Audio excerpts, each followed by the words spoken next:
Salesmanship. There is an art to being a skilled salesman. My father related an experience he had in England in 1939.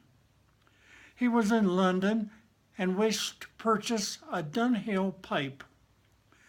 When he entered the shop, he noticed all the sales force were wearing formal attire. In response to his request to purchase a pipe, they laid a red velvet cloth on the counter. After donning white gloves, they carefully placed one pipe on the cloth. Another pipe replaced it, then another, until my father found one which he liked and purchased.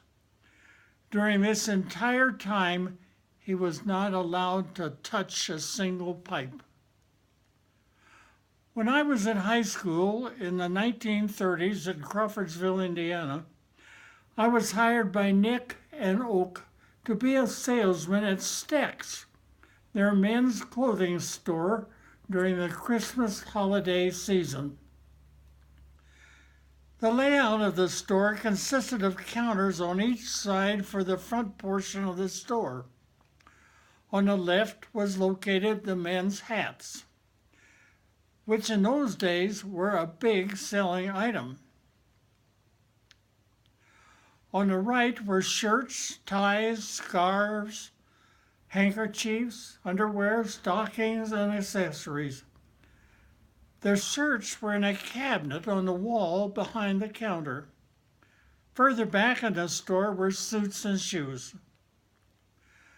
My first customer on the first day of work was a woman who requested a shirt. I asked the size and color she desired, and from the stack behind me selected one correct size and color shirt to show her. After looking at it for a period of time, she said that she would think about it and left the store. Nick had been watching me from across the room. He didn't interfere in any way with the sales failure. After she had left, he explained how to sell a shirt. What one does is take a stack of shirts in the correct size and spread them out on the counter. Then take an appropriate tie and place it on the colored shirt she had requested. She was looking at another tie, a couple of ties on other shirts of a different color. A handkerchief is then placed alongside the tie.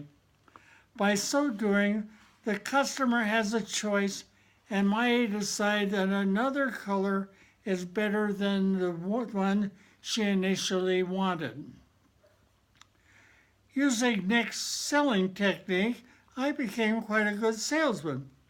It became an experience to see how much merchandise I could sell one customer. They may have entered the store to buy a tie, but by the time they left, they had also purchased a shirt, handkerchief, and cufflinks. Not only was I pleased, but the customer left realizing that he had a beautiful selection of fine haberdashery. Oak taught me how to sell a Stetson hat. I later realized that it was the same technique as the pipe salesman in London. When a customer desired to buy a hat, he was not allowed to touch it.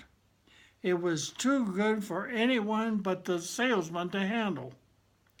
The proper size hat was selected by the salesman. The hat was caressed. The crease at the top was very carefully placed. The bill was gently bent down, and then the hat was placed on the customer's head by the salesman exactly as it should be worn. Different hats were offered to the customer, but he was not allowed to touch it or move it around on his head. Once he had decided on a purchase, the hat was carefully placed in a hat box and he was allowed to take possession.